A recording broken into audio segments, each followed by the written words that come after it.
Жүрөгүнүн асты мээримдин гүлү. Дайыма гүлмөңдөгөн аппак жүзү бар 700 айым жоолугум өнүгүүмдүн башаты кечесинин 3-сүндө жоолук салынып, парзын аткарышты.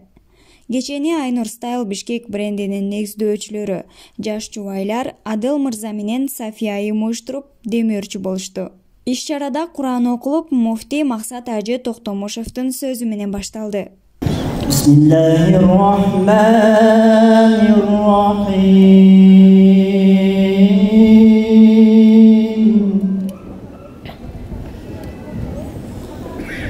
فكان عاقبتهما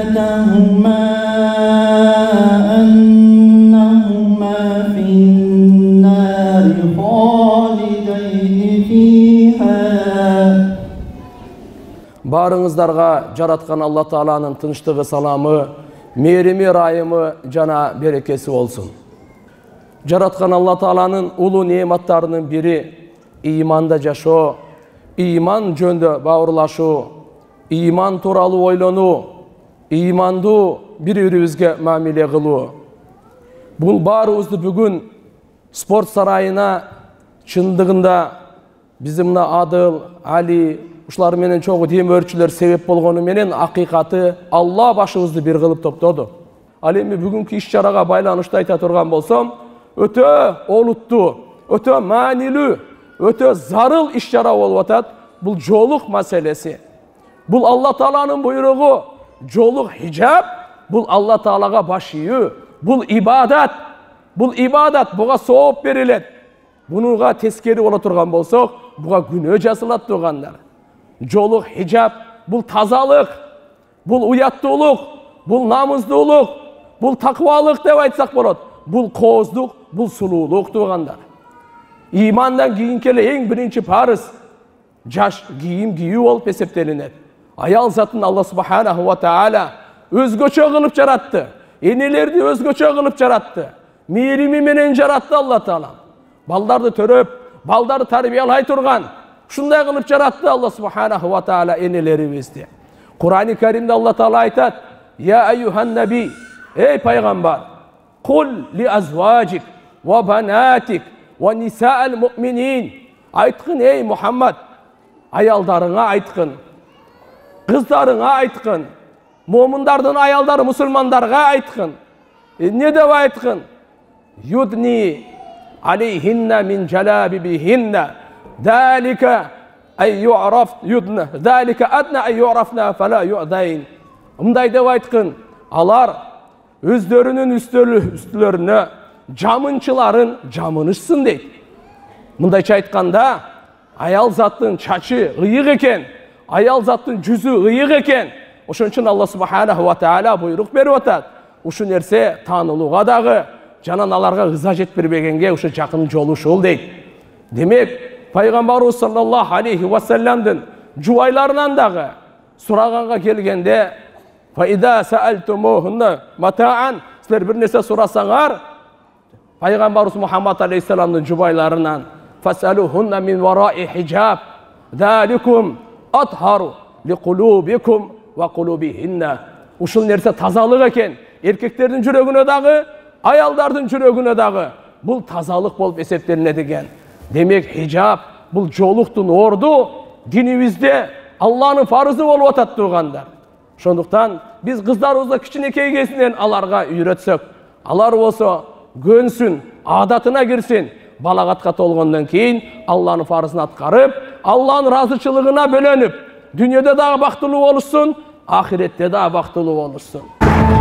Дискиле.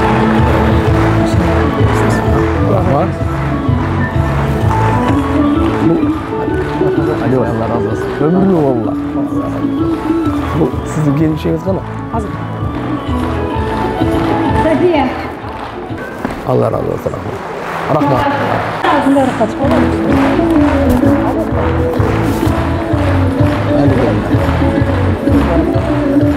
Yok. Oyunca biz üçümüz otursak, bunlar tur... Kutlu olsun yolumuzda. Yolumuzda.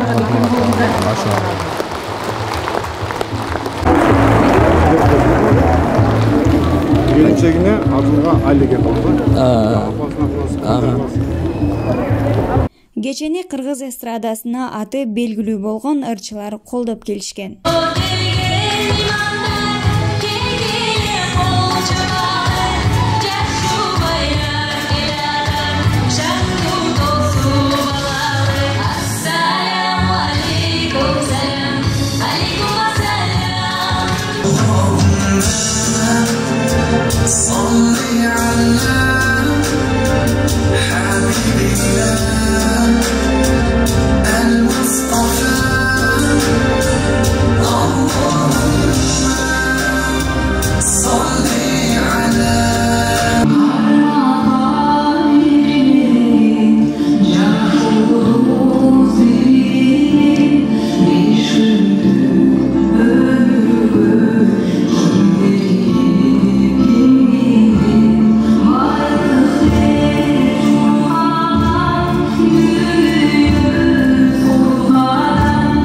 Мусулмандарга акылы, жүрүм-туруму, кылган иши менен үлгү болуп келе жаткан бир туугандар жаңы жолук салынган кыздарды куттукташты.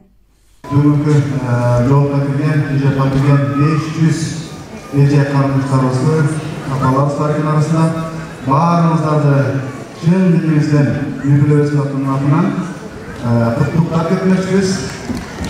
Ушул ижапыңыздар yolunuzlar kutlu olsun.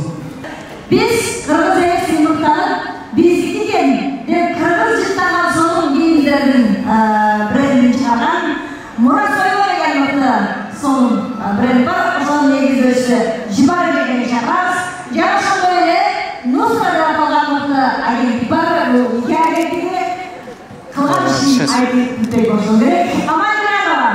Onun işte yarışan böyle öyle bir sonun noktayı İlki ayırı şakayı Instagram'dan azalları evarken size tavızlar yasaman işlerini sana bir olmayı kanalları kanallarını sarılar.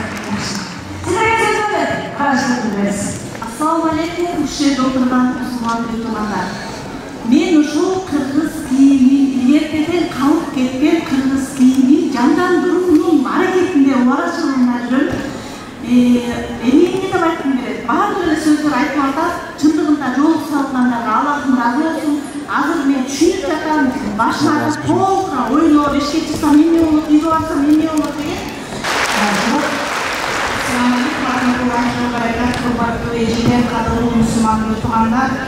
Бүгүн ушул кечте баарыңыздарды көрүп турганыма өтө кубанычтамын. Толкундан отурабыз, биз аны жолдун өнүгүүнүн башындагы биринчисине дагы күбө болгонбуз, экинчисине да күбө болгонбуз. Приветствую вас всех, сестры, новоиспеченные сестры. Я единственное хочу сказать, что платок – это не мода.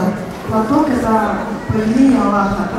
Я хотела бы вас связать, не делать из этого моду. Каждая, которая несет платок на своей голове, да, это корона. Жақсылыққа адамдар өте берсін, жамандықтың жишаны өте берсін. Ең башты демек жүріп жатқан айнұстайын пішек өте берсін. Адамдарды ақиқатты білсе екен, Аллахқа ғана башын білсе екен, бұйырса келешекте 500-тен көп 5 миллион хиджаб білсе екен. Ясир мечитинин жана Хисса бинт Зайд айымдардын өнүктүрүү борборунун кыздары жаратканды даңктаган ырларды ырдап, ценка аткарышты. Кеченин аягында 700 кызга белектер берилип, коноктор ыраазычылык барактарга ээ болушту. Психолог эгер өзүнүн сөзү менен далайларды жашоосуна жакшы таасир берген Медина Асмакова айым бар. Жана ошондой эле 100 театрды чоңойтуп, мына ушундай жакшы ишти алып барууда тарыхый эң узун эмгек өргөзүү. Жана ошондой эле мына ушундай мурдулар арасында Рахим айымыбыз бар болушу алар болсун. Жана ошондой эле Айрос сайын ишин жүргүзүүдө Алика айымдын дагы орундары чоң. Жана жалпы театрдарды бул жака чакырабыз. Колдоо болсун.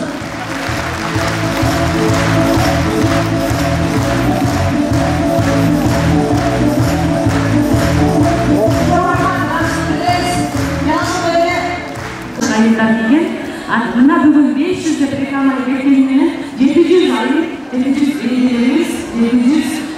тілейміз. Барыңыздар. Құрметті тұрғындар, келгеніңіздерге разы болыңыздар. Біз сіздерден разымыз. Қоғам қызметі өскен, келген қата кемшіліктер өскен, барлығына көз жұмып бізден разы болыңыздар. Жолыңызға құтты болсын. Қандай бір қызмет болып тұрған болса, сөз түрде Айлыбастайым брендіне қайырсаңыздар болып, дайыма сіздерді ушундай жакшы маанайда, ушундай биримдикте, бөлүк жамылбастыкта дайыма сиздер менен жүздөрүшүп жүрө берели.